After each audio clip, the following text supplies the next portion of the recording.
கர்த்தருடைய விலையேறப்பெற்ற பரிசுத்த நாமத்திற்கு துதியும் கனமும் மகிமையும் உண்டாகட்டும். நம்ம மீண்டும் ஒரு விசை கூட தேவனுடைய சமூகத்தில் வந்து அமர்ந்து அவருடைய வார்த்தையை நாம் கற்றுக்கொள்ளும்படியாக நாம் கூடி வந்திருக்கிறோம். தேவனுடைய சமூகத்திலே நம்ம கர்த்தருடைய வார்த்தையை கற்றுக்கொள்ளும் பொழுதெல்லாம் அது நம்முடைய வாழ்க்கையில பல மாற்றங்களை அது கொண்டு வரும். கண்டிப்பாய் இது பவுலுடைய வாழ்க்கையிலும் பவுல் மூலமாக இதை வாசித்த அநேக திருச்சபையிலே இருந்த விசுவாசியுடைய வாழ்க்கையில ஒரு பெரிய மாற்றத்தை அது கொண்டு வந்த வசனங்களை தான் நம்ம படிச்சுட்டு இருக்கிறோம். அது மாத்திரமல்ல, கடந்த 2000 வருஷங்களாக இந்த வேத வசனத்தை படித்த அநேக மனிதனுடைய வாழ்க்கையில ஒரு பெரிய ஒரு மாற்றத்தையும் மாறுதலையும் நம்மளால பார்க்க முடியும். ஆகவே நம்ம இந்த புஸ்தகங்களை எல்லாம் படிக்கும் பொழுது இது நம்முடைய மதத்தினுடைய புஸ்தகம் அப்படின்னு நினைக்காம இது ஒரு மனிதனுக்கு அவசியமான, இல்லை ஒரு மனிதனுக்கு மிக மிக தேவையான, வாழ்வியலுக்கான, ஒரு பரிசுத்தத்துக்கான, ஆவிக்குரிய நிலைமையிலே வளருவதற்கான தேவனுடைய வாயிலிருந்து வந்த, தேவனுடைய எண்ணங்களிலிருந்து வந்த வார்த்தைகள் என்பதை நம்ம மனதில் வைத்துக்கொண்டு நம்ம ஒவ்வொரு முறையும் வேதத்தை படிப்போம். ஓகே, நம்ம தொடர்ச்சியாக இந்த பிலிப்பியர் நிருபத்தை நம்ம படிச்சுட்டு வரோம். இந்த பிலிப்பியர் நிருபத்தை நம்ம இதை ஏன் பவுல் எழுதினார் அப்படிங்கிறதான அந்த காரணத்தை நம்ம படிச்சோம் ஏற்கனவே. இது பொதுவாக அந்த சபை விசுவாசிகளுக்கு நன்றி செலுத்த வேண்டும் அப்படிங்கிற ஒரு எண்ணத்தோடு எழுதப்பட்ட ஒரு கடிதம் தான் இந்த கடிதம். சிறைச்சாலையில் இருந்ததான பவுலுக்கு பண உதவியும் பொருள் உதவியும் செய்ததான இந்த சபை விசுவாசிகளுக்கு இந்த பவுல் அடிகளார் என்ன செய்யறாருன்னா பதிலாக, அதாவது அவங்களுக்கு உங்களுக்கு நன்றி பிரதர், உங்களுக்கு மிக நன்றி என்று இந்த சபையாருக்கு நன்றி செலுத்தும்படியாகத்தான் இந்த கடிதத்தை எழுதுகிறார். அப்ப வெறுமனே நன்றி அப்படின்னு சொல்லாதபடிக்கு அதோடு கூட சேர்ந்து ஒரு ஆவிக்குரிய தகப்பனாக ஒரு சில ஆலோசனைகளை என்ன செய்யறாருன்னா இந்த மனுஷன் சொல்றாரு. ஏன்னா திரும்பி வந்து இவர் பார்ப்பாரோ இல்லையோ அவருக்கு தெரியல. ஒருவேளை சந்தர்ப்பம் கிடைக்குதோ கிடைக்கலையோ, இது எனக்கு ஒரு சந்தர்ப்பம். ஒருவேளை நேரடியாக போய் பார்க்க முடியல, ஆனா இந்த கடிதத்தின் வாயிலாக அவருடைய எண்ணங்களை எல்லாம் என்ன செய்யறாருன்னா அவர் எழுதி கொடுக்கிறார். அப்ப எப்பப்ராத்தீத்துடைய கரத்துல இதை கொடுக்கும் பொழுதெல்லாம் இந்த பவுல் இந்த ஜனங்கள் மீது எந்த அளவுக்கு அன்பு வைத்திருக்கிறார் என்பதை இந்த ஒவ்வொரு வார்த்தைகளையும் படிக்கும்போது புரிய முடிகிறது. அப்ப வெறுமனே நன்றி கடிதம் தான், ஆனா அந்த நன்றி கடிதத்திலே பல விஷயங்கள் நம்ம படிச்சுட்டு இருக்கிறோம். அதுல முதல் அதிகாரத்திலே படித்தோம், பவுல் அடிகளார் இந்த ஜனங்களுக்கு நன்றி என்று முதல் ஒரு சில வசனங்களை சொல்லிட்டு இந்த சபையாருக்காக அவர் ஏறெடுத்த ஜெபம், பெரிய ஜெபத்தை நம்ம படிச்சோம். எதற்கெல்லாம் ஜெபித்தார் என்பதை படித்தோம். அதோடு கூட இந்த பவுலுடைய பாடுகள், இந்த சபை ஸ்தாபிக்கப்படுவதற்கு, இந்த சபை மாத்திரமில்லை இந்த பிலிப்பு திருச்சபையோடு கூட இணைந்து மற்ற சபைகள்லாம் ஸ்தாபிக்கப்படுவதற்கு பவுலடிகளார் எவ்வளவு பாடுகள் பட்டார் என்ற தன்னுடைய பாடுகளின் அனுபவத்தையும் என்ன செஞ்சாங்க சொன்னார். ஆனா பாடுகளின் அனுபவத்தை சொல்லும் பொழுது எனக்காக வருந்துங்கள் அப்படின்னு சொல்லி இதை எழுதல, மாறாக இந்த பாடுகளின் மத்தியிலே நான் மகிழ்ச்சியா இருக்கிறேன், நீங்களும் மகிழ்ச்சியா இருக்குன்னு சொல்றார். 2ஆம் அதிகாரத்துல என்ன நம்ம கடந்த முறை படிச்சோம்னு கேட்டீங்கன்னா, 2ஆம் அதிகாரத்துல மிக முக்கியமாக அந்த ஒரு 2 சகோதரிகளுக்குள் இருக்கக்கூடியதான மனக்கசப்புகள், கருத்து வேறுபாடுகளை எப்படி களைய வேண்டும். இது வெறுமனே 2 சகோதரிகளுக்குள்ளே இருக்கக்கூடிய கருத்து வேறுபாடுகள் என்று நம்ம எளிதாக எடுத்துக்கொள்ளக்கூடாது. இது ஒரு பெரிய சபையை பாதிப்புக்குள்ளாக மாற்றிடும். ஆகவே நீங்கள் எப்பொழுதுமே எப்படி நடந்து கொள்ள வேண்டும் என்று கேட்கும் பொழுது, உங்களை மற்றவர்களை விட எப்படி எண்ணாதீங்கன்னா மேன்மை எண்ணாதீங்க, நீங்க உங்களை தாழ்த்தி கொள்ளுங்கள் என்று சொல்லுகிறார். அப்ப அந்த சகோதரிகளுக்கு மாத்திரம்தான் இவர் அந்த அறிவுரையை சொன்னாரானா? கிடையாது. இந்த அறிவுரை முழு சபைக்கும் பொருந்தும். ஆகவே வெறுமனே இந்த சகோதரிகளுக்கு எழுதுகிறேன் என்று சொல்லாதபடிக்கு ஒட்டுமொத்த திருச்சபைக்கும் இதை அறிவுரையாக எழுதுவது சொல்றாரு. தங்களிலும் மற்றவர்களை மேன்மையாக எண்ணுங்கள் என்று சொல்லி, அப்படி எண்ணும் பொழுது என்ன நடக்கும் அதற்கு ஒரு 4 உதாரணங்களை பேசுறார். கர்த்தராகிய இயேசு கிறிஸ்துவானவர் எப்படி தன்னை விட நம்மை பெரிதாக எண்ணினார், மேன்மையாக எண்ணினார், அதற்காக எதையெல்லாம் விட்டுட்டு வந்தாரு. அவர் தன்னை தாழ்த்தியதினாலே கிடைத்த ஆசீர்வாதம், அவருக்கும் என்ன ஆசீர்வாதம் கிடைத்தது, நமக்கு என்ன ஆசீர்வாதம் கிடைத்தது. 2வது அப்போஸ்தலனாகிய பவுலடிகளார், இந்த பவுலடிகளார் தன்னை தாழ்த்தியதினாலே அவருடைய வாழ்க்கையில அவர் அனுபவித்த ஆசீர்வாதங்கள், மற்றவர்கள் அனுபவித்த ஆசீர்வாதங்கள். அதே போல தீமோத்தேயு, அதே போல எப்பப்ராத்தீத்து, இந்த 4 உதாரணங்களையும் சபைக்கு முன்பாக கொண்டு வந்து இவங்க எல்லாருக்குமே தங்களுக்கென்று சொந்த குடும்பம் உண்டு, தங்களுக்கென்று சொந்தமான சில விஷயங்கள் உண்டு. ஆனால் அதையெல்லாம் விட்டுட்டு மற்றவர்களை மேன்மையா நினைச்சதுனால, மற்றவர்கள் மிக முக்கியம் என்று நினைச்சதுனால தங்களை தாழ்த்தி கொண்டு மற்றவர்களை உயர்வாய் நினைத்தார்கள். அதனுடைய பிரதிபலன் தான் இன்றைக்கு சபையாக இங்க இருக்கிறது என்று இவங்களுக்கு சொல்றார். அப்ப அந்த சபை என்ன புரிஞ்சுக்கணும்னு கேட்டா, அப்ப நாமும் நம்முடைய அனுதின கிறிஸ்தவ வாழ்க்கையில என்னை விட மற்றவர்கள் உயர்ந்தவர்கள், என்னை விட மற்றவர்கள் மேன்மையானவர்கள் அப்படிங்கிற எண்ணத்தோடு ஒவ்வொரு விசுவாசியும் இருந்துட்டாய் அப்படின்னா அந்த அந்த திருச்சபையில என்ன இருக்காதுன்னு கேட்டா கருத்து வேறுபாடுகள் இருக்காது.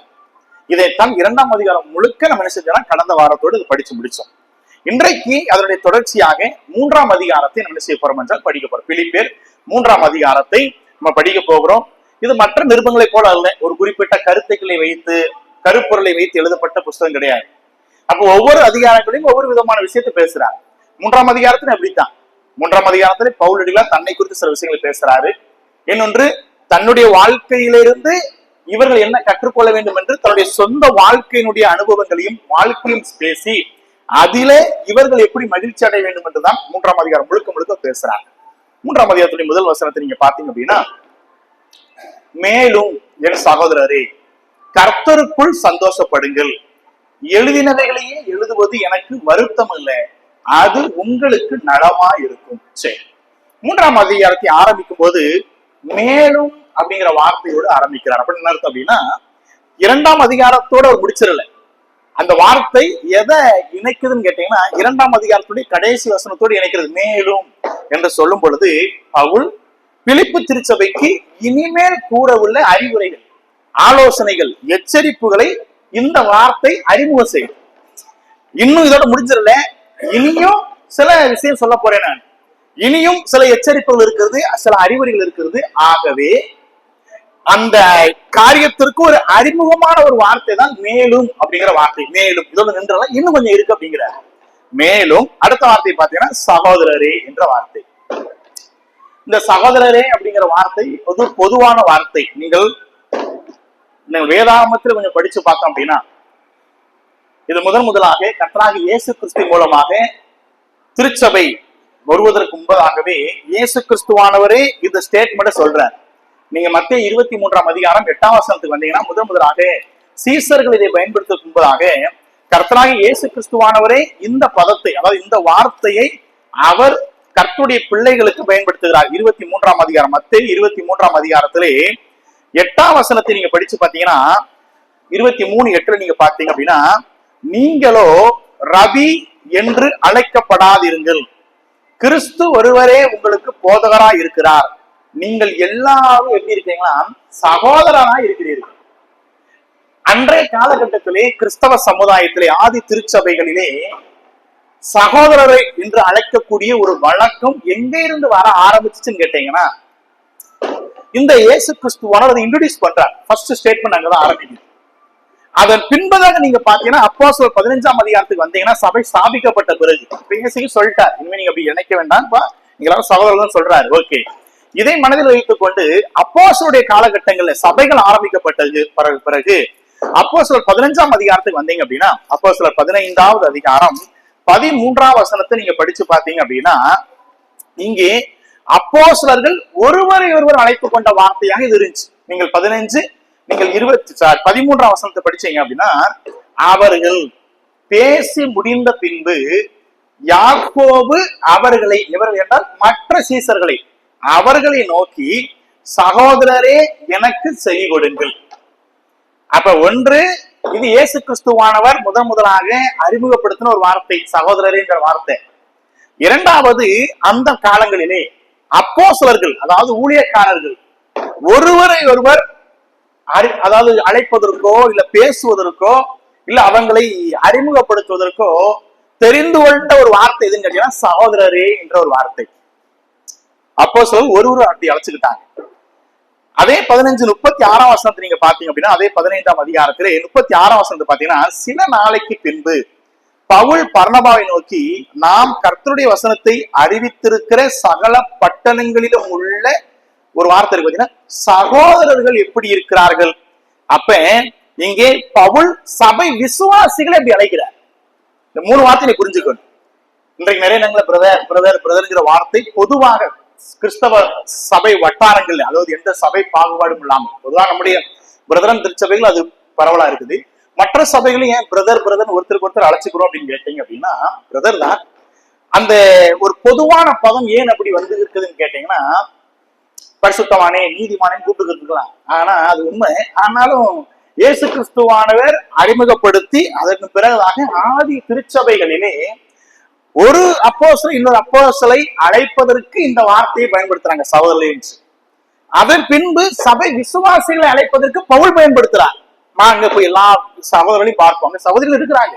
ஒரு சபை என்றால் 2 பேர் இருக்கிறாங்க. ஆனாலும் ஒரு பொதுவான பதமாக ஒரு சபை விசுவாசிகளை எப்படி அழைத்தார்கள் அன்றைக்கு என்று கேட்டால் சகோதரர்கள் என்று இந்த முறை அது அன்றைய காலத்துல இருந்த ஒரு பொதுவான ஒரு வார்த்தையா இருந்தது. அன்றிலிருந்து 2000 வருஷ காலமாக இன்றைக்கு வரைக்கும் இந்த சகோதரர்கள் அப்படிங்கிற வார்த்தை, இந்த சகோதரரே என்று அழைக்கக்கூடிய ஒரு வார்த்தை இன்றைக்கு பொதுவாக கிறிஸ்தவ சமுதாயத்திலே, கிறிஸ்தவ வட்டாரங்களிலே இது மிக பரவலாக பயன்படுத்தப்பட்டு கொண்டிருக்கிறது. மிக முக்கியமாக நம்முடைய பிரதமர் திருச்சபைகளிலே எல்லாரையும் நம்ம அப்படிதான் அழைத்து பழகி கொண்டோம். ஆகவே சில நேரங்கள் நம்ம ஏன் இந்த பிரதரன் அந்த மிக சிறப்பான ஒரு ஸ்தாபனம் என்று சொல்வதற்கு காரணம், ஏறக்குறைய பல விஷயங்கள் வேதாமத்துல ஏறக்குறைய பல விஷயங்கள் வேதத்தை மிக மிக நெருக்கமாய் கொண்டிருக்கிற ஒரு ஸ்தாபனம், அதாவது ஒரு உபதேசங்களை உள்ளடங்கிய ஒரு ஒரு ஒரு ஸ்தாபனம் என்று கேட்டால் ஒரு கிறிஸ்தவ சமுதாயத்தில் இந்த பிரதரன் திருச்சபைன்னு சொல்லலாம்.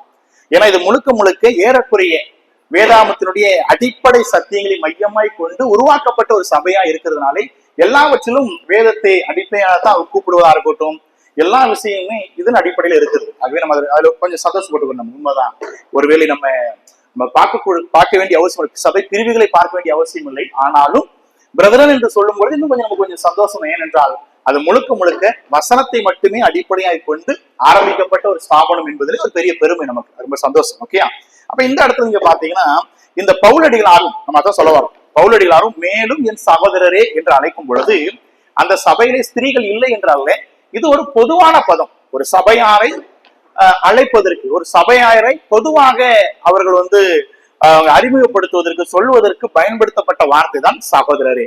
அதான் சொல்ற மேலும் என் சகோதரரே என்று சொல்லும் போது ஒட்டுமொத்த சபையும் குறிக்கிறது. சகோதரரே என்று சொல்லி கர்த்தருக்கு என்ன செய்யுங்க, சந்தோஷப்படுங்க. அதான் சொல்றாங்க. நீங்க இந்த உலக பிரகாரமான இந்த உலக சந்தோஷம் உங்களுக்கு அநித்தியமானது, அது நித்தியமான சந்தோஷத்தை நீங்க அனுபவிங்க அப்படிங்கிறார்.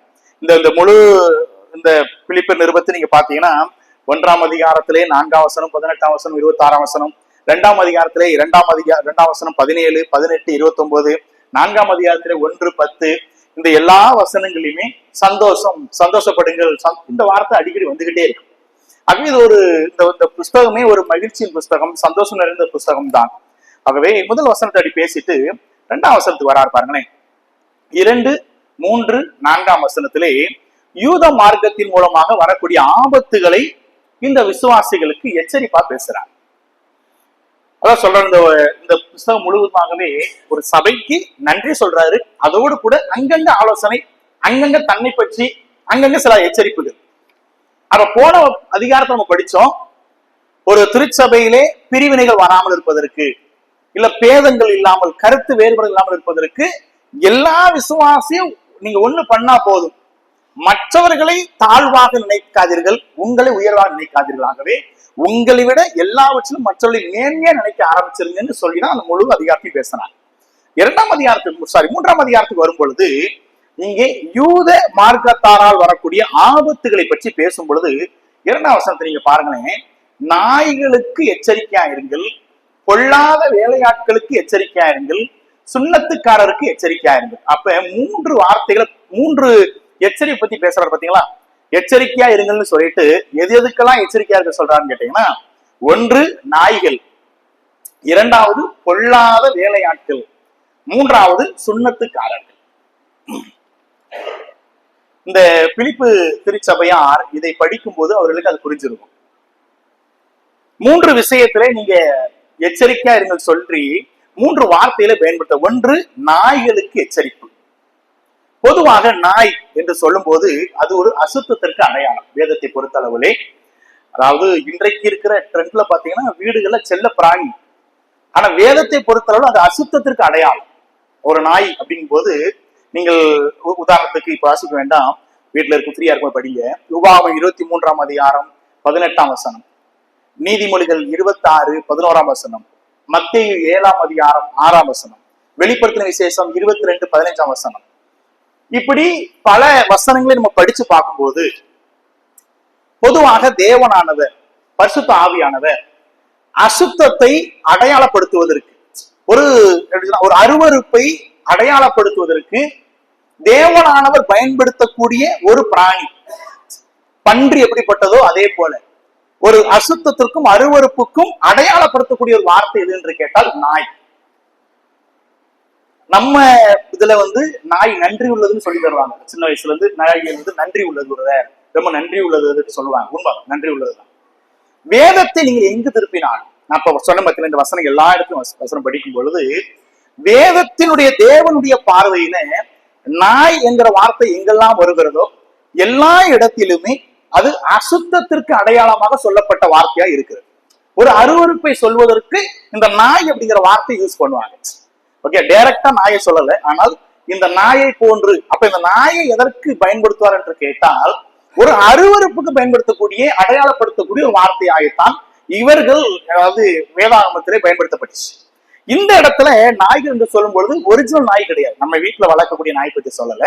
மாறாக இயேசு கிறிஸ்துவானவர் மேல் வைக்கக்கூடிய விசுவாசத்தை புறக்கணித்து யூத மத கொள்கையை போதிக்கக்கூடியவர்களை, இதை கை கொள்ள வேண்டும் என்று சபைக்குள்ளே திணிப்பாங்க பாத்தீங்களா. யூத மத கொள்கையைத்தான் நீங்கள் பின்பற்ற வேண்டும், அதுதான் உண்மையானது என்று இப்படி போதிக்கக்கூடிய ஜனங்களை குறிப்பதற்கு சொல்லப்பட்ட வார்த்தை தான் நாய்கள். இப்படிப்பட்ட ஜனங்கள் யார் என்று கேட்டால் நாய்கள் என்று சொல்லுகிறார். இப்ப உண்மையான நாய்களை பத்தி பேசல, மாறாக நாய்களுக்கு எச்சரிக்கையா இருங்க என்று சொல்லும் பொழுது இது வீட்டில் வளர்க்கக்கூடிய நாய் கிடையாது. அந்த நாயை உருவப்படுத்தி பேசியிருக்கிறதை ஒழிய எந்த எச்சரிப்பு என்று கேட்டால் இயேசு கிறிஸ்து மேல் வைக்கக்கூடிய விசுவாசத்தை புறக்கணித்து விடுதலாம் தேவையில்லை அப்படின்னு சொல்லிட்டு சபைகளுக்குள்ளே நுழைந்து யூத மத கொள்கையை சில பேர் அன்றைக்கு போதிச்சு வந்தாங்க. நமக்கு தெரியும், அந்த நாட்களிலே அநேக யூதர்களாலே டாமினேட் பண்ணப்பட்டதான் திருச்சபைகள், நிறைய சபைகள் இருந்துச்சு. அதுல அதிகமாக ரட்சிக்கப்பட்டு வந்தவர்கள் யூதர்கள் தான். அப்ப அவர்களை பொறுத்தவரை 12 அப்போஸ்தலரா இருக்கட்டும், முதல் சபை ஆரம்பிச்ச பேதுருவா இருக்கட்டும், இல்ல இயேசு கிறிஸ்துவானவர் இருக்கட்டும், இது எல்லாமே பேக்ரவுண்ட் பார்த்தீங்கன்னா யூதத்தினுடைய பின்னணி. ஆகவே இந்த யூதர் நினைத்துக் கொண்டார்கள் நாம் தான் இதற்கு முன்னானவர்கள். அப்ப எப்படி இந்த யூத மத கொள்கையை புறக்கணித்து விட்டு வெறும் இயேசு கிறிஸ்துவின் கொள்கையை மட்டும் போதும் என்று சொல்ல முடியும், அவரே ஒரு யூதன் தானே என்று சொல்லி யூத மத கொள்கையை சபைகளுக்குள்ள போதிக்க ஆரம்பிச்சாங்க. அப்படிப்பட்ட நேரத்துலதான் இந்த பவுலடிகளார் பிலிப்பு சபைக்கு எழுதுகிறாரு, எப்பா உங்க சபை விதிவிலக்கு அல்ல, என உங்களுடைய திருச்சபைகளிலே இப்படிப்பட்ட விசுவாசம் வேண்டாம் என்று புறக்கணித்து யூத மத கொள்கையை போதித்து வரக்கூடிய சில பேர் சபைகளுக்குள்ள வந்துருவாங்க. அவர்கள் யார் என்று கேட்டால் நாய்கள், அருவருக்கத்தக்கவர்கள், அவர்கள் அகற்றப்பட வேண்டியவர்கள். அவர்களுக்கு நீங்க எப்படி இருக்குன்னா எச்சரிப்பாங்க. இயேசு கிறிஸ்துவானவர் நாயின்னு சொல்லியிருக்க மாட்டாரு, ஓநாயின்னு சொல்லியிருப்பாரு. யார ஓநாயின்னு சொல்லியிருப்பாரு? அங்க தோலை போர்த்து கொண்டு, அதாவது ஆட்டுத்தோலை மாதிரி போட்டு கள்ள கிறிஸ்துக்களையும் கள்ள தீர்க்கதரிசிகளையும், அதாவது தேவன் வகுத்திருக்கிற விசுவாச கொள்கையை புறக்கணித்து யூத மத கொள்கையும் புறமத கொள்கையையும் பின்பற்ற வேண்டும் என்று போதிக்கக்கூடியவர்களை என்ன சொல்லியிருப்பார் என்று கேட்டால் சபைகளுக்குள் வரக்கூடியவர்களை ஓநாய் என்று சொல்லியிருப்பார்.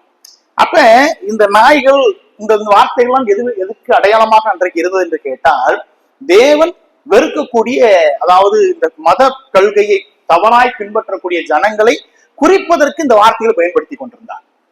அத்தங்க பவுலும் பேசுறாரு, நாய்களுக்கு நீங்கள் எச்சரிக்கையாயிருங்கள். இவர்கள் யார் என்று கேட்டால் யூத மத கொள்கையை போதிக்கக்கூடியவர்களை நாய்கள் என்று சொல்லுகிறார். இரண்டாவது, பொல்லாத வேலையாட்களுக்கு எச்சரிக்கையாருங்கள். பொல்லாத வேலையாட்கள் யாரு? தேவனால அனுப்பப்படாம, அதாவது அந்த நாட்கள்ல சீசர்களா இருக்கட்டும், மற்ற தேவனால் ரட்சிக்கப்படப்பட்டு இயேசு கிறிஸ்து ரத்தத்தினால் ரட்சிக்கப்பட்டவர்கள் கர்த்தருடைய ஊழியத்தை செஞ்சுட்டு இருந்தாங்க. அப்ப இங்க பேசுறாரு, பொல்லாத வேலையாட்களுக்கு எச்சரிக்கை சொல்லும் பொழுது தேவனால் அனுப்பப்படாமல் சபைகளுக்குள் துணிகரமாய் நுழைந்து இடர்களை உண்டு பண்ணக்கூடிய இந்த யூத மார்க்கத்தாரை பத்தி பேசுறார். தேவன் அனுப்பல, தேவன் ஏற்படுத்தல, ஆனால் இவர்கள் நான் யூதன் தானே, எனக்கு இல்லாத ஒரு தகுதி உங்களுக்கு உண்டா என்று சொல்லி இவர்களாகவே சபைகளுக்கு நுழைந்து இவர்கள் என்ன பண்றாங்க அப்படின்னா யூதர்களை, யூத மார்க்கங்களையும் யூத காரியங்களையும் போதிக்கக்கூடிய, தேவ வார்த்தை சொல்லாத தேவனுடைய வாயிலிருந்து வராத வார்த்தைகளை, தன் சொந்த காரியங்களை போதிக்கக்கூடியவர்கள். நீங்க பாத்தீங்கன்னா மிக முக்கியமாக ஹலக்கா மற்றும் மிஸ்னா அப்படின்னு 2 புஸ்தகம் இருந்துச்சு யூதர்களுக்கு. ஹலக்கா மற்றும் மிஸ்னா என்கிற 2 புஸ்தகம். இந்த 2 புஸ்தகம் எதுன்னு கேட்டீங்க அப்படின்னா, மோசே நியாயப்பிரமாணம் சொல்லாத புஸ்தகங்கள், தேவனுடைய வாயிலிருந்து வராத புஸ்தகங்கள், தன்னுடைய சொந்த கருத்துக்கள், தன்னுடைய சொந்த அனுமானங்கள், தன்னுடைய சொந்த அந்த இமேஜினேஷன் தன்னுடைய எண்ணங்களை எல்லாம், சித்திரங்களை எல்லாம் எழுதி, மற்றும் தங்களுக்கு முன்பாக நடந்த சில பாரம்பரிய காரியங்கள், தனக்கு முன்பதாக நடைபெற்ற சில கலாச்சார நாகரிக காரியங்கள், தன்னுடைய சமுதாயத்தில் நிகழ்ந்த சில சம்பவங்கள், இது எல்லாவற்றையும் யூதர்கள் எழுதி வைத்திருந்தார்கள். இந்த ஹலக்கா மற்றும் மிஸ்னா என்ற 2 புஸ்தகம் என்னவென்று கேட்டால், ஒன்று சரித்திரம் எழுதப்பட்டிருக்கும்.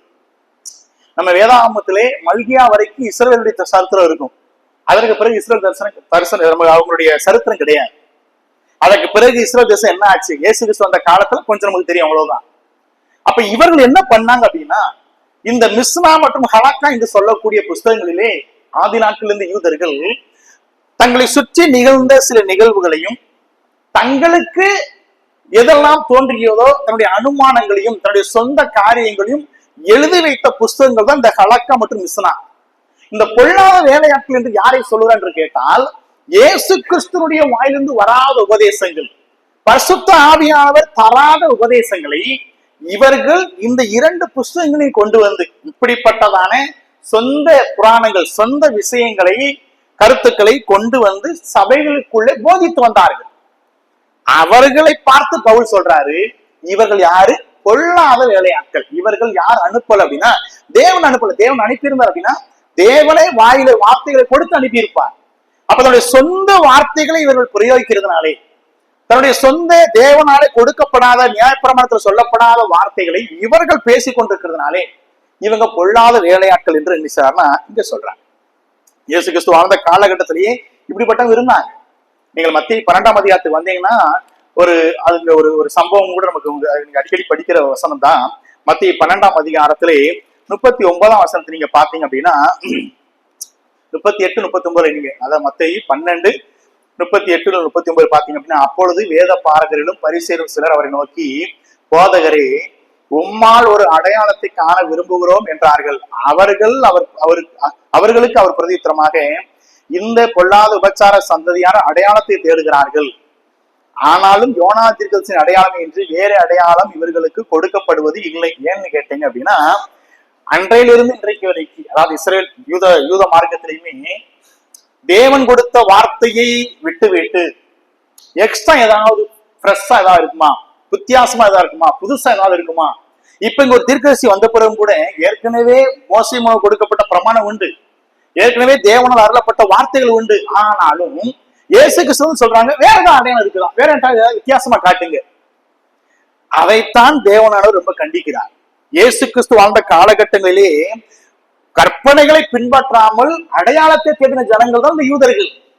இதே யூதர்கள் இப்படி அடையாளத்தை தேடி தேடி தேடி இவர்களால் எழுதப்பட்ட புஸ்தகங்கள் தான் இந்த ஹலக்கா மற்றும் மிஸ்னா. இவர்கள் ஏதாவது வித்தியாசம் ஏதாவது இருந்துச்சுன்னா எழுதிக்கிறாங்க, வித்தியாசமா யாராவது பிரசங்கிச்சா நல்லா இருக்கும், வித்தியாசமா ஏதாவது ஒண்ணு எழுத நினைச்சிட்டே இருப்பாங்க. அப்படிப்பட்ட புஸ்தகங்கள் இருந்து சபைகளுக்குள்ளே வந்து போதிக்க ஆரம்பிச்சாங்க. இன்றைக்கும் அப்படிப்பட்ட சபைகளில் நிறைய பெருகிடுச்சு. வாட்ச் டவர் சொல்றாங்கல்ல, ஜெகோவா விட்னஸ் வாங்க, இப்படிப்பட்ட சால்வேஷன் ஆர்மி, இப்படிப்பட்ட நிறைய இந்த சபைகளில் எல்லாம் வேத புஸ்தகம் மட்டும் கிடையாது. அவங்களுக்கு வேத புஸ்தகம் ஆக்சுவலி செகண்டரி தான். இவர்களுக்கு என்று தனிப்பட்ட புஸ்தகம் இருக்குது. ஜான் ஸ்மித் எழுதின புஸ்தகம் தனியா இருக்குது. அது அவங்களுடைய வாட்ச் டவர், அவங்க அர்த்தம் படிப்பாங்க. அதை வச்சுதான் அவங்க போதிக்கவும் செய்வாங்க. இந்த செவன்த் டே அட்வான்டேஜா இருக்கட்டும், சால்வேஷன், இவங்களுக்கு எல்லாருக்குமே தனிப்பட்ட மனிதன் எழுதிய புஸ்தகங்கள் தான் அவர்களுக்கு மிக முக்கியமே போதிக்கப்படும் சபைகளிலே. இந்த வேத புஸ்தகம் எதுக்காக மட்டுமென்றால் ஜஸ்ட் கிராஸ் ரெஃபரன்ஸ், அதை ஒப்பிடுவதற்கு மட்டும்தான். மிக முக்கியமாக போதனை செய்வது இந்த புஸ்தகத்தின் பைபிள்ல இருந்து கிடையாது. இது என்னன்னா, இப்படித்தான் சபைகளை நிறைய பொல்லாத வேலையாட்கள் உள்ளே நுழைந்தார்கள் என்று சொல்லப்படும். அவை இப்படிப்பட்ட மனிதர்களை நம்ம இனம் கண்டு கொண்டு சபைகளை விட்டு, நம்முடைய வீடுகளை விட்டு கொஞ்சம் புறக்கணித்து வைப்பது மிக மிக நல்லது. என்றால் அவர்கள் யார் என்றால் பொல்லாத வேலையாட்கள். 3வது வார்த்தையை அவர் சொல்றாரு பாத்தீங்கன்னா, 3வது சுன்னத்துக்காரர்களுக்கு எச்சரிக்கையாயிருக்கு. உங்களுக்கு தெரியும், சுன்னத்துக்காரர்கள் என்று சொல்லும்போது யூத மார்க்கத்துல சேர விரும்புகிறவர்கள் பொதுவாக யாரா இருந்தாலும் ஒரு யூத மார்க்கத்திலே ஒரு மதத்திலே சேரணும் அப்படின்னா முதலாவது அவர்கள் விருத்த சேதனம் செய்யணும். விருத்த சேதனம் செய்யாமல் ஒருவரும் இந்த யூத மார்க்கத்துல சேர முடியாது. அப்ப இந்த சுண்ணத்துக்காரர்களுக்கு எச்சரிக்கைன்னு சொல்லும் பொழுது எதை சொல்ல வரான்னு கேட்டா, அன்னைக்கு இருந்த யூத மார்க்கத்தான் நிறைய பேர் சபைகளுக்குள்ள புகுந்து, எப்பா நீங்க ஆராதிக்கூடிய இயேசு கிறிஸ்துவானவர் யாருதான்? ஒரு யூதர் தான். அவரே என்ன பண்ணியிருந்தாரு? விருத்த சேதனம் பண்ணியிருந்தாரு. அப்ப அவரை ஏற்றுக்கொள்கிற நீ என்ன பண்ணி ஆகணும்? இப்படித்தான் போதிச்சாங்க. அதுக்குத்தான் இந்த மாதிரி நீங்க சுண்ணத்து பண்ணணும், விருத்த சேதனம் பண்ணணும்னு சொல்லி சபைகளுக்குள்ளே நுழையக்கூடியவர்களுக்கு நீங்க என்ன செய்யுங்க? நீ சரி சாய்க்காதீங்க. எப்படி போதிக்கிறாங்க பாருங்க. பவுல் ரொம்ப அழகா பேசுகிறார். அவருக்கு பயம் வந்துருச்சு. நம்ம கூட இருந்தா கூட ஏதாவது சொல்லி அவங்கள திருத்திடலாம். இப்ப நம்மளும் இல்லை, நம்ம இல்லாத சமயத்துல ஏதாவது குளறுபடி ஆயிருமே சொல்லி தூரத்துல இருக்கிறாரு. ஆனாலும் அவருக்கு நன்மைக்கு இதெல்லாம் எப்படி தெரியும்னா இந்த எப்ப சொல்லியிருப்பாரு. நினைக்கிறேன் ஐயா அந்த மாதிரி போன வாரத்துக்கு வந்திருந்தாங்க, 2 பேர் வந்திருந்தாங்க, இப்படி பேசுறாங்கன்னு சொல்லியிருப்பாரு. போன மாசம் வந்தாங்க, நீங்க அப்ப இப்படிதான் பேசுறாங்க சொல்லியிருந்திருக்கலாம். அதனாலதான் இவர் சொல்றாரு இப்படிவா போதிச்சாங்க, அப்ப நான் உடனே எழுதிருப்பாரு. இதெல்லாம் நடந்திருக்கும் ஒருவேளை. அதனாலதான் இவர் இப்படி எச்சரிப்புகளும் இப்படி வார்த்தைகள்லாம் பேசியிருப்பாரு. ஏன்னா இவருக்கு தெரியாது, ஜெயில இருக்கிற மனுஷனுக்கு இவர் சொல்லாமல் தெரியாது. ஆகவே எப்ப என்னெல்லாம் சொன்னாரோ அதை வைத்துக் கொண்டு சில ஆலோசனைகள் சொல்றாரு. இந்த சுண்ணத்துக்காரர்களுக்கு எச்சரிக்கை சொல்லும் பொழுது விருத்த சேதனம் மிக அவசியம் என்ற போதனை அன்னைக்கு போதிச்சாங்க.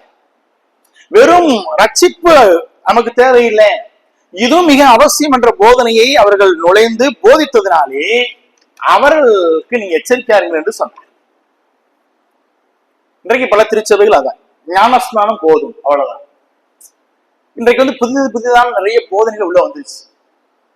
வெறும் நீ தசமவாகம், காணிக்கைகள், தரிசனங்கள், பரலோக தரிசனங்கள், இந்த தீர்க்க தரிசனம், இதற்கு இன்றைக்கு சபைகள் மிக முக்கியத்துவம் இன்றைக்கு அருளப்பட்டு கொண்டிருக்கிறது. ஆனா உண்மையாய் பின்பற்றப்பட வேண்டிய உபதேசங்களுக்கு இன்றைக்கு சபைகள் கொஞ்சம் தள்ளி போயிடுச்சு. அதுக்குத்தாங்க பவுல் சொல்றாரு இதெல்லாம் கொஞ்சம் ஜாக்கிரதையா இருக்கணும். அன்றைக்கு விருத்த சேதனம் மிக முக்கியம் என்று போயிட்டு வந்து கொண்டிருந்த ஒரு கூட்டத்துக்கு எச்சரிக்கைன்னு சொன்னாரு. இன்னைக்கு ஓகே, இன்னைக்கு சொன்னா நம்ம கேட்க மாட்டோம். ஆனா இன்றைக்கு நம்ம கேட்கிற விதமாக பேசுவார்கள். அதாவது விசுவாசமோ இயேசு கிறிஸ்து வைக்கக்கூடியதானே அந்த நம்பிக்கையோ இது நமக்கு அவசியம் இல்லை, இதை விட மேலானது மற்றதெல்லாம் இருக்கு என்று மற்ற விஷயங்களை முக்கியத்துவப்படுத்தி இன்றைக்கு சபைகளில் போதனைகள் போதிக்கப்பட்டு கொண்டிருக்கிறது. அதற்கு நம்ம கொஞ்சம் எப்படி இருக்கணும்? ஜாக்கிரதையா இருக்கணும். அதான் அவர் சொல்றாரு, ஐயா நீங்க நாய்களுக்கும் கொள்ளாத வேலையாட்களுக்கும் சுண்ணத்துக்காரருக்கு எச்சரிக்கையார்கள். ஏன் எண்ணில் 3ஆம் வசனம் சொல்றாரு பாருங்க, அற்புதமா எச்சரிக்கை சொல்லிட்டு, ஏன் எண்ணில் மாம்சத்தின் மேல் நம்பிக்கையாயிராமல் ஆவியினாலே தேவனுக்கு ஆராதனை செய்து கிறிஸ்து இயேசுவுக்குள் மேன்மைப்பட்ட நாமே விருத்த சேதனம் முன்னவர்கள். இங்க மாம்சத்தின் மேல் என்று சொல்லும் பொழுது விருத்த சேதனத்தின் மேல்னு அர்த்தம். ஓகே, அங்க அதை தவற புரிஞ்சுக்க கூடாது. ஏனெனில் மாம்சத்தின் மேல் நம்பிக்கையா இராமல் அப்படின்னு அர்த்தம். விருத்த சேதனத்தின் மேல் நமக்கு நம்பிக்கை கிடையாது, உண்மைதான். பவுல் தனியா எடுத்துக்கிறார். அப்ப இது எந்த மாம்சத்தை பத்தி பேசுறாரு? இந்த மாம்சம் வெட்டப்பட்டு விருத்த சேதனத்தினாலே ஒரு மதத்திலே சேருவது, அது நம்ம நம்பிக்கை கிடையாது. விருத்த சேதனம் பண்ணாதான் நான் கிறிஸ்தவன், நான் தேவனுடைய பிள்ளை, அது நம்பிக்கை கிடையாது. அதான் சொல்றாரு, மாம்சத்தின் மேல் நம்பிக்கையாயிராமல். இந்த மாம்சம் வெட்டப்பட்டு அதன் மூலமா தான் தேவன் அப்படி கிடையாது. அதனால நம்பிக்கையாயிராமல் நான் எதனாலே நம்பிக்கை பெற்றிருக்கிறேன், எதனால விசுவாசம் வந்திருக்கிறது என்று கேட்டால், என்னுடைய விசுவாசத்தினாலே மட்டும்தான் நீதிமானாக முடியும். இந்த மாம்சத்தின் மூலமாக, இந்த விருத்த சேதனத்தின் மூலமாக நீதிமானாக முடியும்ங்கிறது தவறு. விசுவாசத்தினாலே மட்டும்தான் நீதிமானாக முடியும் என்பதை இவர் புரிந்து கொண்டார். அதான் பேசுறாரு, மாம்சத்தின் மேல் நம்பிக்கையாயிராமல் ஆவியினாலே தேவனுக்கு என்ன செய்யறானே ஆராதனை செய்து கிறிஸ்து இயேசுவுக்குள் மேன்மைப்பட்ட நாமே என்னவா விருத்த சேர மாட்டோம். அப்ப ஆவியினாலே, பரிசுத்த ஆவியினாலுடைய உதவியோடு செய்யக்கூடிய ஆராதனை, அதுதான் மிக முக்கியம். அதைத்தான் அவருக்கு பேசுகிறார். 4ஆம் வசனம் பேசும்போது மாம்சத்தின் மேல் நம்பிக்கை வைக்க வேண்டுமானால், இங்கேயும் திரும்ப மாம்சத்தின் மேல் சொல்லும்போது சொல்றாரு, இங்கேயும் விருத்த சேதனம் பேசுறாரு. இந்த விருத்த சேதனத்தின் மேல் நம்பிக்கை வைக்க வேண்டுமானால் நானும் என்ன செய்யலாம்? வைக்கலாம். ஏன்னா பண்ணவர் 8ஆம் நாளே பண்ணவர். வேறொரு மாம்சத்தின் மேல் நம்பிக்கையா இருக்க நினைத்தால் நான் அதிகமா அப்படி செய்யலாம். அப்ப அந்த இடத்துல மாம்சம் வரும்போதுதான் நீங்க அங்க எழுதிக்கோங்க விருத்த சேதனம் நினைக்க. அப்படி படிச்சவங்க ஈஸியா புரிஞ்சுக்கணும். ஓகே, அந்த மாம்சத்தின் மேல் அப்படிங்கிற வார்த்தை பக்கத்துல விருத்த சேதனம்னு நீங்க எழுதிக்கிட்டீங்கன்னா, அப்படி சொல்லி வாசித்தீங்கன்னா ரொம்ப ஈஸியா புரியும் உங்களுக்கு. அப்ப அந்த இடத்துல சொல்றாரு, ஒருவேளை விருத்த சேதனத்தினாலதான் அப்படின்னு ஒருத்தவங்க சொன்னீங்க அப்படின்னா, சொல்ற அந்த நபரை விட எனக்கு தான் பெரிய மேன்மை. ஏன்னா அவர்களை விட நான் அந்த மார்க்கத்திலையும் அந்த விருத்த சேதனத்திலும் அந்த பிரமாணத்திலையும் அவர்களோட பல மடங்கு உயர்ந்தவர். அதான் பேசுறாரு, மாம்சத்தின் மேல் நம்பிக்கை வைக்க வேண்டுமானால் நானும் வைக்கலாம், எனக்கு உண்டு, அந்த உரிமை உண்டு, செஞ்சிருக்கேன்.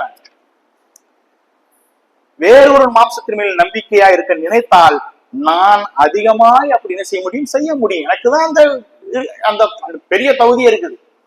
மற்ற எல்லாரும் காட்டிலும் சொல்லிட்டு தான் 5ஆம் அதிகாரம் 5ஆம் வசனம் 6ஆம் வசனத்துல அவருக்கு இருக்கக்கூடிய 7 விதமான தகுதிகளை பேசுறார். இப்படி வந்திருக்காங்கல்ல, நாய்கள், பொல்லாத வேலையாட்கள், சுனத்துக்காரர்கள் வந்து உங்களுக்கு குழப்பிட்டு இருக்கிறாங்கல்ல, அவர்கள்லாம் யாரு? எங்க ஆளுதான், எங்க நாங்க தான், இந்த இது யூதர்கள் தான். அவங்களை ஒரு பக்கம் வச்சுக்குவாங்க, என்னையும் நீங்க பாருங்க. அவர்களை கம்பேர் பண்ணும் பொழுது ஏன் தகுதியை பாருங்கன்னு சொல்லி 7 தகுதிகள் பேசுறாங்க. என்னென்ன தகுதிகள்? முதலாவது அவர் சொல்றாரு, அவர்கள் சரியா 8ஆம் நாள் பண்ணாங்களா தெரியாது, நான் என்ன பண்ணேன்னா, நான் 8ஆம் நாளில் விருத்த சேதனம் அடைந்தவன். ஆனா இன்னைக்கு உங்களுக்கு வந்து போதிச்சு கொண்டிருக்க அந்த போதகர்கள் எப்படின்னு தெரியாது எனக்கு. ஆனால் மிக சரியாக 8ஆம் நாளில் விருத்த சேதனம் பண்ணப்பட்டவன். 2ஆவது சொல்றாரு, இஸ்ரவேல் வம்சத்தான். எனக்கு இருக்கிற 2வது தகுதி என்னன்னு கேட்டீங்கன்னா, நான் இஸ்ரவேல் வம்சத்தான். ஒருவேளை இவங்கெல்லாம் இடையிலே வேறு மார்க்கத்திலிருந்து வந்து விருத்த சேதனம் பண்ணிக்கொண்டு யூத மார்க்கத்தில் இணைந்தவர்களா கூட இருக்கலாம். ஆனா நான் வந்து பார்ன் அண்ட் brought up, நான் பிறந்ததே இஸ்ரவேல்ல தான் பிறந்தேன். அதான் பேசுறாரு, இஸ்ரவேல் வம்சத்தான். 3வது பென்யமீன் கோத்திரத்தான். இதுல ஒரு பெரிய பெருமை. ஏன்னு கேட்டா, பென்யமீன் யாரு? யாக்கோவுடைய பென்யமீன் யாரு? யாக்கோவுடைய 12வது பையன், கடைசி பையன். அவன் தான் 12th சன்பாங்கல்ல. யாக்கோபனுடைய கடைசி, அதாவது மகள்லாம் போயிட்டு சேர்த்து சொல்லுங்க 12.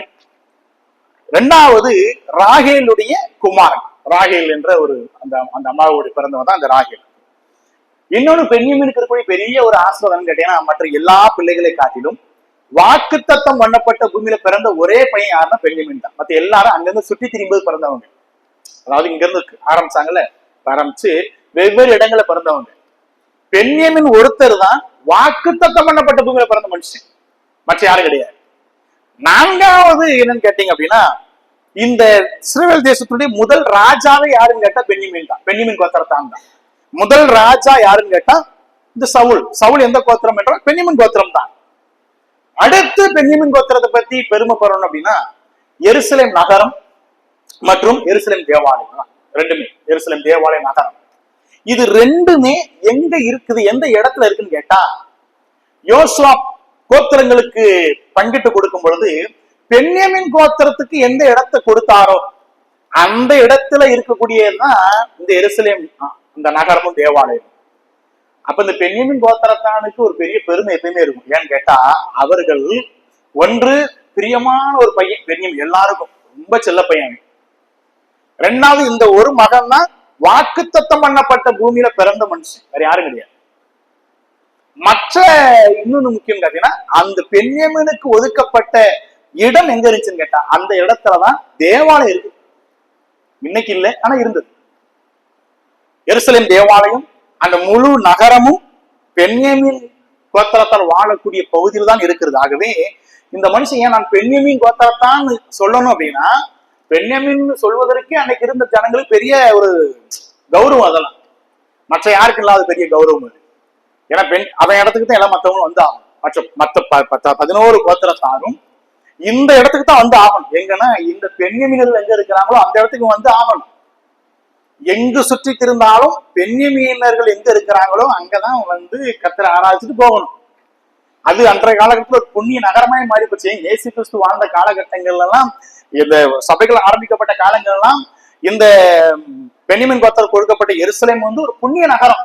இன்னைக்கு எப்படி காசி, ராமேஸ்வரம் இந்துக்களுக்கு எப்படிதான் இருக்குதோ அதே போல நம்ம இந்த முதல் சபைகள் எல்லாம் பாத்தீங்கன்னா நிறைய விதவைகள், முதியவர்களுக்கெல்லாம் பாத்தீங்கன்னா சாப்பாடு கொடுத்து உட்கார இதெல்லாம் பண்ணாங்கன்னு கேட்டா, அந்த நாட்கள்ல எருசலேமுக்கு வந்து நிறைய வயசானவங்க டூர் போவாங்க, வந்துருவாங்க. கடைசி காலத்துல எங்க போவோம்? புண்ணிய நகரத்துக்கு போய் நம்ம பாவத்தெல்லாம் கழிச்சுட்டு அங்கேயே சொத்து போன்னு வருவாங்க.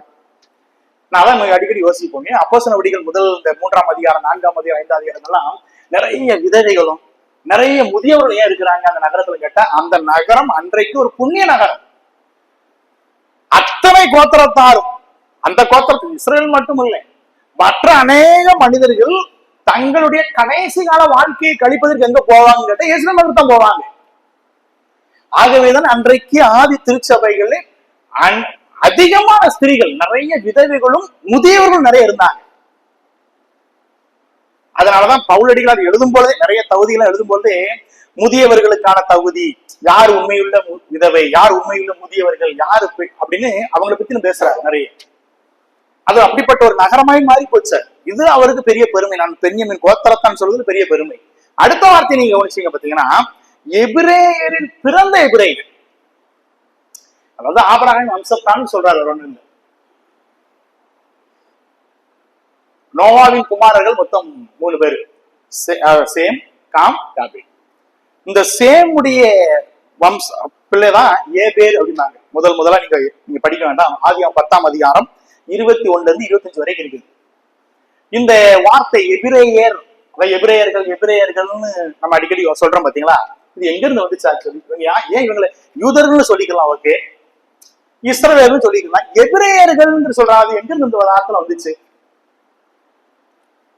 இந்த நோவாவுடைய மகனாகிய சேமுடைய வம்சத்திலே பிறந்தவர் தான் இந்த ஏபேர், எபிரேயர். இந்த ஏபேருடைய வம்சத்திலே பிறந்தவர் தான் ஆபிரகாம். இந்த ஆபிரகாமுடைய வம்சத்துக்கு பிறகுதான் இஸ்ரவேல் தேசம் உருவாகுது. அப்ப இந்த ஆபிரகாமுடைய அந்த லீனேஜ் நீங்க பாத்தீங்க அப்படின்னா, இந்த ஹீப்ரூஸ், இந்த எபிரேயர் அப்படிங்கிற வார்த்தையே அதனுடைய தொடக்க புள்ளி எங்கிருந்து வந்துச்சுன்னு கேட்டீங்க அப்படின்னா, அது ஆதியாகமம் 10ஆம் அதிகாரத்துக்கு போகணும். அங்க ஆரம்பிச்சீங்கன்னா தான் இந்த எபிரேயர்ங்கிற வார்த்தையினுடைய ஆரம்ப கட்டம், அதாவது ரூட் வேர்டுமாங்கல்ல, அங்க இருக்கு. ஆகவேதான் அடிக்கடி இந்த ஜனங்களை எபிரேயர் என்று அழைப்பார்கள். ஏனென்றால் எபிரேயருடைய வம்சத்திலே சந்ததியிலே பிறந்த ஆபிரகாமுடைய வம்சத்தார்கள் தான் இவர்கள் எல்லாருமே. ஆகவேதான் எபிரேயர், ஏபீர் அப்படிங்களுடைய வம்சத்துல வந்ததுனால அந்த வார்த்தை வந்துச்சு. அப்ப அவர் சொல்றாரு, நான் ஆபிரகாமின் சந்ததியன். ஓகேயா? மற்றவர்கள் இருக்கிறாங்க இடையிலே, இந்த யூதத்தை ஏற்றுக்கொண்டவர்கள், யூத மார்க்கத்தை ஏற்றுக்கொண்டு இருக்கிறாங்க. அவங்களும் என்ன சொல்றேன், நான் அந்த சந்தின்னு சொல்ல முடியாது. ஏன்னா இவங்க வேறொரு மார்க்கத்திலிருந்து யூத மார்க்கத்தை ஏற்றுக்கொண்டதுனால இவர்கள் என்ன செய்ய முடியாது, தங்களை எபிரேயர்னு சொல்ல முடியாது. யூதர்கள், அதாவது நாங்க யூத மார்க்கத்துக்குள்ள இருக்கிறோம் சொல்லிக்கலாம். நான் எபிரேயன்னு சொல்ல முடியாது. எபிரேயன் என்பது ஒரு இனம், யூதம் என்பது ஒரு மதம், அது ஒரு மார்க்கம். அப்ப பவுல் ரொம்ப அழகா பேசுறாரு பாருங்க. இன்னைக்கு உள்ள நுழைஞ்சவங்க ஒருவேளை யாரா இருப்பீங்க அப்படின்னா, என்னை மாதிரி அதை இனத்துல பிறந்தவங்க யாருக்கு இருக்கலாம். நீங்க இடையில வந்தவங்க கூட, நான் அப்படி கட்டையும் கிடையாது. எபிரேயனுக்கு எபிரேயன், அந்த 2 வார்த்தைக்கு படிச்சீங்களா, அந்த அப்படிதான் போட்டிருக்காரு, எபிரேயரில் பிறந்த எபிரேயர். அந்த 2 வார்த்தைக்கு அர்த்தம் அதுதான். என் ஒரிஜினாலிட்டி, என்னுடைய இனமே என்னன்னு கேட்டா நான் எபிரேயன். ஒரிஜினல் என்னுடைய இனமே அதுதான், எங்கேயும் மாறல. அந்த ஏதேங்கிற லீனேஜ்ல வந்தவங்க நான், பென்யமீன் கோத்திரத்தான. ஏன்னா எங்க அப்பா, அவருடைய அப்பா யாக்கோவுடைய வம்சத்தை, நாங்களாம் அந்த வம்சத்துல 12வது, அதாவது பென்யமீனுக்கு பிறந்த அந்த சந்ததி நாங்களாம். இதெல்லாம் ஏன் கொண்டு வரானா, தன்னை பெருமையா பேசுவதற்காக. இன்றைக்கு உள்ளே இந்த நாய்கள், பொல்லாத வேலைகள், சுண்ணத்துக்காரன் சொல்றாங்கல்ல, இவர்களுக்கு இல்லாத தகுதி எனக்கு உண்டுன்னு சொல்ல வராரு. அப்படி இருந்தா அப்படி செய்யல அப்படின்னு அர்த்தம் சொல்ல வராரு. அவங்களுக்கு எனக்கு இவ்வளவு தகுதிகள் இருந்தும் அவர்கள் போதிக்கிற போதனை போதிக்கிறது இல்லை. ஏன்னு கேட்டா, அவர்களுக்கு நான் தான் போதிக்கணும். நான் ஒரு காலத்துல போதிச்சேன், அது தவறு என்று உணர்ந்து கொண்டு இப்ப நான் எப்படி தெரிஞ்சிருக்கிறேன், அதைத்தான் சொல்ல வர. தன்னை ஒரு எடுத்துக்காட்டா கொண்டு வர. அவர்களை விட நான் எவ்வளவு மேன்மையானவன், தகுதி படைத்தவன், ஒரு யூதனாக நான் எவ்வளவு தகுதி படைத்தவன் என்று சொல்ல வருகிறார். அங்கதான் சொல்ற எபிரேயரில் பிறந்த எபிரேயன். அப்புறம் ஒரு வார்த்தை பேசுறாரு பாருங்க, அதை பற்றி பார்த்து முடிச்சிருவோம். கடைசியா பாத்தீங்கன்னா, நியாய பிரமாணத்தின்படி பரிசேயன். இந்த பரிசேயன் என்பது ஒரு யூத மார்க்கத்தில் இல்லாத ஒரு பிரிவு. அது திடீர் இடையில வந்ததுதான். இயேசு கிறிஸ்து பிறப்பதற்கு ஒரு 168 வருஷம் கிமு 168 வந்த மார்க்கம் தான் இந்த பரிசேய மார்க்கம். பழைய ஏற்பாட்டில் இல்லாத ஒரு மார்க்கம். இது இடைப்பட்ட காலங்கள், மௌன காலங்கள் சொல்லுவாங்க, இருண்ட காலம், 400 வருஷம் தேவன் பேசாத காலங்கள்ல உருவான ஒரு குரூப் தான் இந்த பரிசேய வர்க்கம். இந்த ஆன்டியோகஸ் எபிபானஸ் 22,000 படை வீரர்களை எருசலேம் நகரத்துக்குள்ளாக அனுப்பி தேவாலயத்தை சுற்றிலும் தன்னுடைய படையாட்களை நிறுத்தி உள்ளே பன்றியை கொண்டு முதலாக தேவாலயத்துக்குள்ளே அவன் பலியிடுகிறான். 22 வேலையாட்கள் போர் வீரர்களை தாண்டி ஒருத்தர் உள்ள வர முடியாது. துணிகரமா இந்த ஆன்டியோகஸ் எபிபானஸ் என்று சொல்லக்கூடியதான ஒரு ரோம மன்னன் செய்கிறான். இதை கேள்விப்பட்ட மத்ததியாஸ் என்று சொல்லக்கூடிய ஒரு குடும்ப தலைவன் தன்னுடைய பிள்ளைகளை அழைத்துக் கொண்டு வர்றாரு. ஜூடாஸ், ஜோனத்தன் மற்றும் சைமன் என்று சொல்லக்கூடிய 3 பிள்ளைகளையும் தானும், மத்ததியாஸ் என்று சொல்லக்கூடிய இவர்கள் 4 பேர் தான் தன்னுடைய வீட்டில் இருந்து புறப்பட்டு வருகிறார்கள். 22,000 போர் வீரர்கள் தேவாலயத்தை சூழ்ந்து நிற்கிறாங்க. ரோம போர் வீரர்கள் உள்ள பன்றியை பலிட்டு இருக்கிறான். எப்படி இதை தீட்டுப்படுத்தலாம் என்று சொல்லி இந்த மத்ததியாஸ் மற்றும் 3 பிள்ளைகள் அவர்கள் வருகிற வேகத்தை கண்டு மற்ற யூதர்கள் சேர்ந்து கொண்டார்கள். இப்படி முதலாக இந்த ரோம மன்னனுக்கு விரோதமாய் போரிட வந்த இந்த குழுவினரைத்தான் அன்றைக்கு இந்த மற்ற ஜனங்கள் அழைக்க ஆரம்பிச்சாங்க. இவர்கள் they are separated people, அதாவது பேரசிஸ் என்று சொல்லும் போது அது ஒரு பிரிவுடைய வார்த்தை அல்ல, அது ஒரு வார்த்தை, ஒரு வெறுப்பு ஃபார்ம், பிரித்தெடுக்கப்பட்ட அவ்வளவுதான். தங்களை தேவனுக்கென்று பிரித்து கொண்டவர்கள், உயிரே போனதும் பரவாயில்லன்னு சொல்லி அன்றைக்கு சண்டை போட போனவங்க. அப்படி சண்டை போட போய் அங்கே அந்த பன்றியை பலியிட்ட அந்த ஆன்டியோகஸ் எப்பானஸ் என்ற மன்னனுக்கு விரோதமாய் நின்றவர்கள் தான், அந்த போருக்கு போனவங்க தான். அப்படி அந்த குடும்பத்தை சேர்ந்தவர்கள், அந்த வகுப்பை சேர்ந்த, அப்படி அவரோடு இணைந்து கொண்டவர்கள் தங்களை அன்றிலிருந்து பிரித்தெடுக்கப்பட்டவர்கள். பிரித்தெடுக்கப்பட்டவர்கள் வார்த்தையே அதுதான். நீங்க கிரேக்க வார்த்தையில பாரிசீசும்பாங்க, பரிசேயர்கள் என்று அர்த்தம். அன்றிலிருந்து இந்த பரிசேயர்கள் அவங்க ஆரம்பிச்சாங்க. அதனாலதான் இந்த பரிசேயர்களுக்கு எப்பயுமே நியாயப்பிரமாணத்தின் மேல ஒரு பெரிய ஒரு வைராக்கியம் இருக்கும். மோசையின் மேல ஒரு பெரிய வைராக்கியம், ஆபிரகாம் ஒரு பெரிய வைராக்கியம். அவ்வளவு பெரிய 22,000 பேர் கொண்ட ஒரு ராஜாவே எதிர்த்தவர்கள் தான் இயேசு கிறிஸ்துவ எதிர்த்தாங்க, பவுலை எதிர்த்தாங்க. எல்லாரும் எதிர்க்க காரணம் கேட்டீங்கன்னா அவர்கள் நியாயப்பிரமாணத்துக்காக உயிரை கூட கொடுப்பாங்க. அதான் இயேசு கிறிஸ்துவானவர் ஓய்வு நாளை மீறினார் என்று அந்த சீசர்லாம் அதை கதிரை பொறுக்கி சாப்பிட்டாங்க சொன்னோன்னு போய் நின்னாங்க சண்டை போடுறதுக்கு. ஏன்னா தான் பரிசெய்யன். அது இப்ப அவருக்கு இல்ல, 170 வருஷத்துக்கு முன்னாடி இருந்து எங்களுடைய பாரம்பரியம் தொடங்கிட்டு இருக்குது, சடங்காச்சாரம் தொடங்கிட்டு இருக்குது. அப்ப இவர்களை அன்றைக்கு இருந்த யூதர்கள் எல்லாரும் கனமாய் வைத்திருந்தார்கள். ஏன்னா இவங்க தான் நமக்காக நிக்கிற ஆளுங்க அப்படின்னு. நம்ம கலாச்சாரம், நம்முடைய பாரம்பரியம், நம்முடைய காரியங்கள் ஒரு நாளும் தொலைந்து போகக்கூடாது என்பதற்காக நமக்காக நிற்கிற விவரம் என்று சொல்லி அதனாலதான் பரிசேயர்கள் அன்றைக்கு அவ்வளவு கனம் பெற்றலா இருந்தாங்க. அப்ப அவர் சொல்றாரு, நியாயப்பிரமாணத்தின்படி நான் யாரு பரிசேயர். இந்த பரிசேயர்கள் பின்பு ஒரு 7 பேரை பிரிஞ்சுட்டாங்க. அவர்களுக்குள்ளாவே கொஞ்சம் பிரச்சனை வந்து அவர்கள் 7 பரிசேயர்களா பிரிஞ்சு போனாங்க. இடறி விடுகின்ற பரிசேயர், ரத்தம் சிந்துகின்ற பரிசேயர், கவசம் அணிகின்ற பரிசேயர், விசாரப்படுகிற பரிசேயர், பயப்படுகிற பரிசேயர், அன்பு கூறுகிற பரிசேயர், சீகையின் பரிசேயர் என்று 7 பிரிவுகளாக தங்களை பிரிச்சுக்கிட்டாங்க. அப்புறம் அது அவங்களுக்குள்ள அந்த பிரிவினைகள் வேற.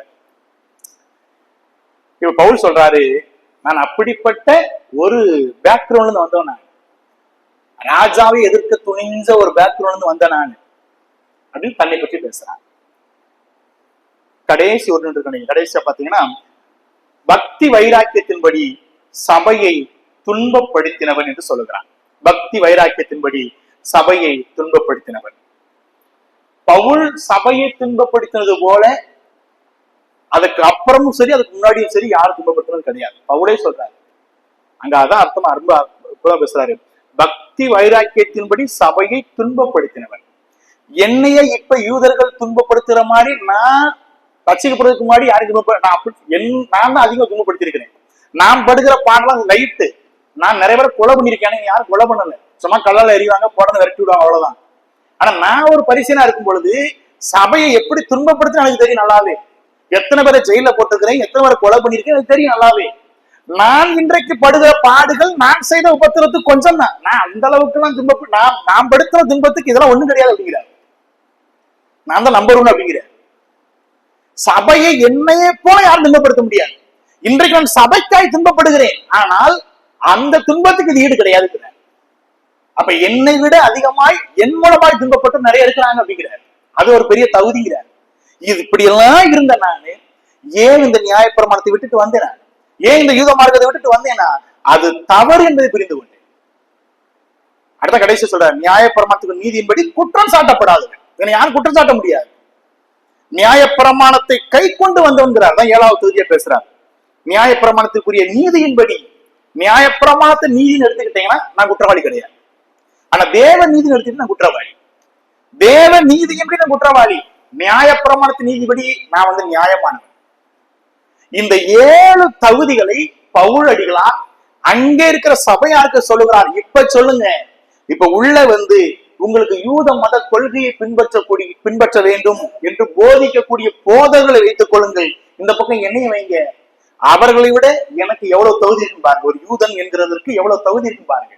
இவ்வளவு தகுதியும் படைத்த நானே அது தவறு என்று சொல்லி இயேசு கிறிஸ்து விசுவாசிகள் என்று போதிக்கிறேன் என்றால் நீங்கள் யாருடைய வார்த்தையை கீழ்ப்படுவீர்கள், யாரை பின்பற்ற வேண்டும்? நீங்க ஒரு கேள்வி கேட்டுக்கோங்கன்னு ஒரு கேள்வியோடு அதை ஆரம்பிக்கிறாங்க.